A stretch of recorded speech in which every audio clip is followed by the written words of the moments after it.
I was in high school.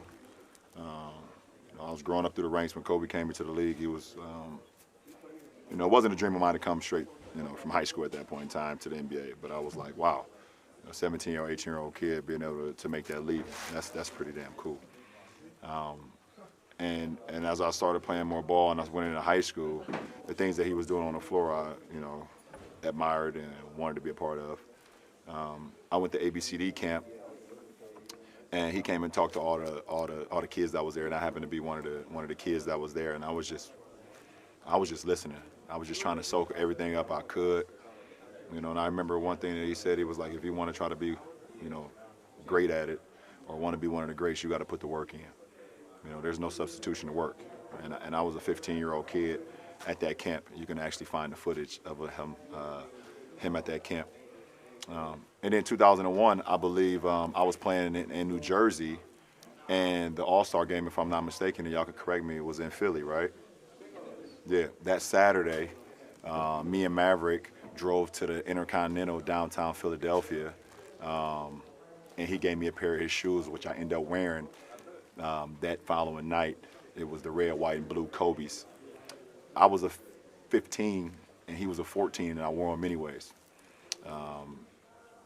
And I sat and just talked to him for a little bit. He gave me the shoes. I rocked them in the game. And it was the same night that we played Oak Hill against Melo.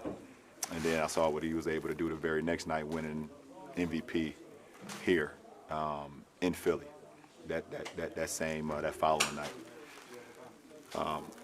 As I got drafted, I still just admired him. Seeing what he was able to accomplish, winning championships, having, being early in his career where, he learned from the misses that he had against the series against Utah, and he just used that as motivation and got better and better and better to him winning multiple championships, and continued to admire him throughout my high school rank. And then as competitors, just seeing the work ethic that he put into the game. He had zero flaws offensively, zero. You backed off of him, he could shoot the three.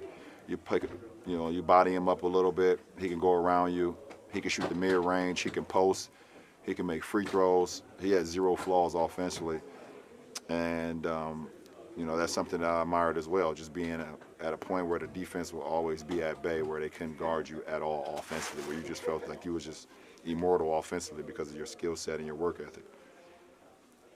We take it down to 2008 where we become the Redeem team, and it was a dream come true for me to be able to line up alongside of him.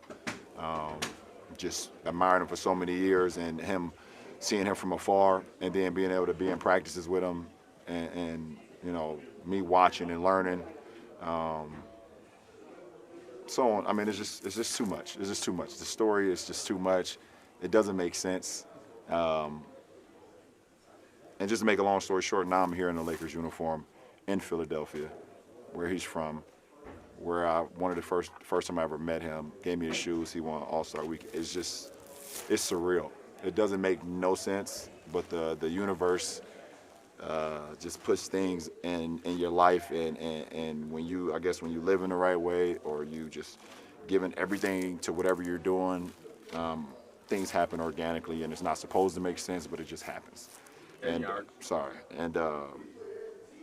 I'm happy to be in any conversation with Kobe being Bryant, one of the all-time greatest basketball players to ever play, one of the all-time greatest Lakers. The man got 2 jerseys hanging up in Staples Center. It's just crazy. Any irony for you as a pass-first player? You've said basically your whole life to not be third in scoring on the all-time list. Yeah, because I've never seen myself as a scorer. I've seen myself as just a guy that's just a basketball player, and I've always wanted to have that triple threat mentality of being able to pass, being able to rebound, being able to score at times, and I've always loved the excitement that I gave my teammates by giving them the ball and seeing them score since I first ever started playing the game of basketball. That's always been like the greatest thing on the floor for me, and also being able to get back and make changing plays defensively.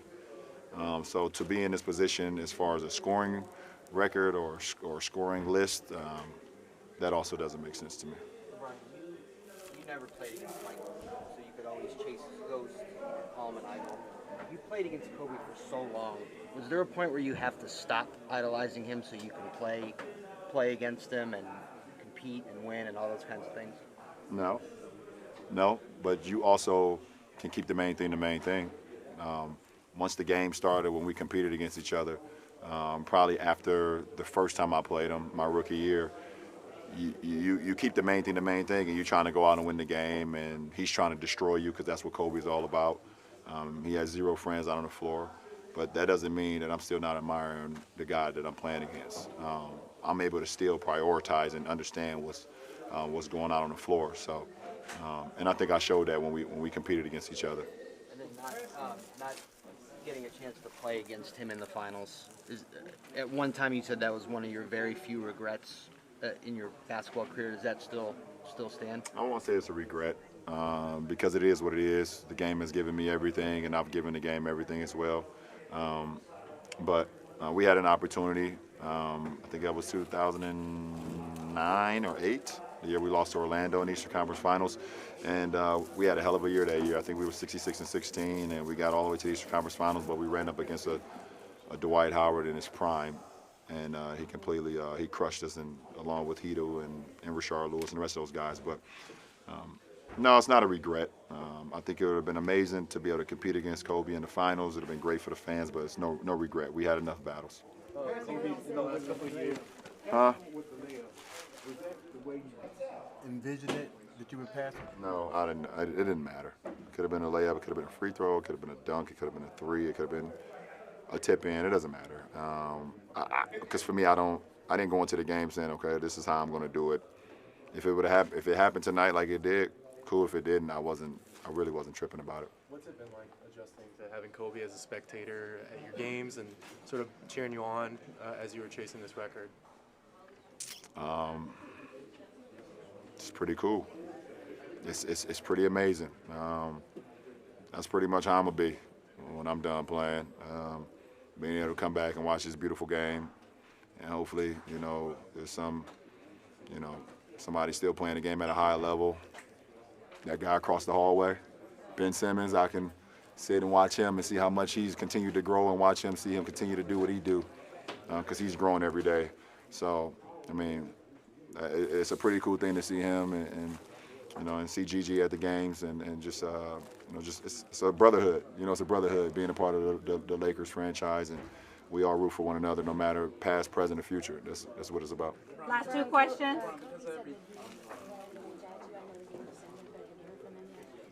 I'm getting to as you see, I had to answer a phone call while y'all was in here, so I haven't got to all my messages yet. Last question. LeBron, is there a favorite memory? I mean, is it him giving you the sneakers? Is it winning gold medals? Was there something on the court that you guys did against one another that stands out when you think about him? As far as together, Yeah, just something, a Kobe memory. it's too many. It's too many.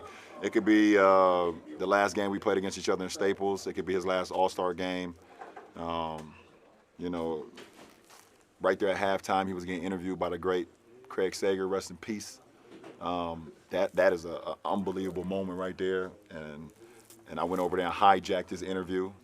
So us winning a gold medal together, some of the things that us going to some of the other events for Team USA, watching Phelps or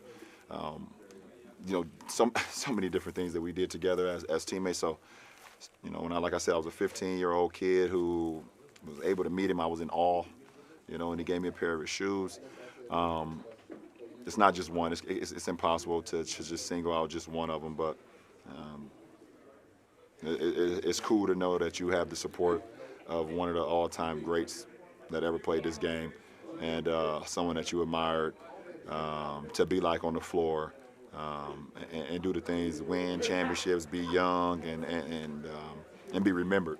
You don't have that much time to play this game, and if you're able to be remembered, for the great things that you did, the positive things that you did, making people feel, great about what you did, that's a pretty cool thing. So I wrote on my shoes tonight. I think I put Mamba for life, 824 KB, because it's really that mutual. So. Thanks for watching.